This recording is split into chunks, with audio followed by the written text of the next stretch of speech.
पूरे भारत द्वादश ज्योतिर्लिंग में ओंकारेश्वर ही ऐसा ज्योतिर्लिंग है जिसके दर्शन के पश्चात कोई महानदी का दर्शन होता है, जिसके तट को छूकर कोई महानदी बह रही है। आप काशी जाएंगे गंगा जी दूर है, आप उज्जैन जाएंगे क्षिप्रा जी दूर है, आप सोमनाथ जाएंगे समुद्र है, लेकिन ओंकारेश्वर ही ऐसा ज्योतिर्लिंग है जिसके दर्शन के पश्चात कोई महानदी का दर्शन होता है।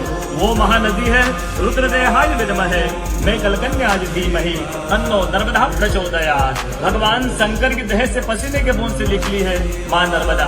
भारतवर्ष में जितनी नदियां हैं सब उत्तर दक्षिण दक्षिण उत्तर की ओर बहती है, लेकिन माँ नर्मदा उदय से अस्त की ओर बहती है, पूर्व से पश्चिम की ओर बहती है। भारतवर्ष में जितनी नदियां हैं उसमें नर्मदा ही नदी ऐसी है जिनके जितने कंकर हैं सब शंकर है। नर्मदा पुराण में ये भी कहा गया है कि नर्मदा जल के स्पर्श होने से जो शिवलिंग निकलता है उसको डायरेक्ट ले जाके पूजा कीजिए, उनको प्रतिष्ठा की आवश्यकता नहीं है। नर्मदा जल स्पर्श होने से स्वयं प्रतिष्ठित हो जाते हैं। अयोध्या में राम लला जी की जब स्थापना की गई थी तो नर्मदा का 2.5 फीट का नर्मदा का शिवलिंग राम जी के साथ अयोध्या में स्थापित किया गया था। और कहा गया है कि रेवा तटे तबम कुर्यात मोक्षदायिनी गंगा। कलयुग में आपको तब करना है, नर्मदा किनारे जाइए और मोक्ष करना है तो गंगा किनारे जाइए। रेवा तटे तबम कुर्यात मोक्षदायिनी गंगा। तो नर्मदा किनारे एक संत का तपस्या संत का अनुभव बताता हूँ जो वर्षों से नर्मदा किनारे रहे। जब वो देखते हैं सुबह 3 से 4 बजे ब्रह्म मुहूर्त में एक कोई माई आती है, नर्मदा स्नान करके लौट जाती है।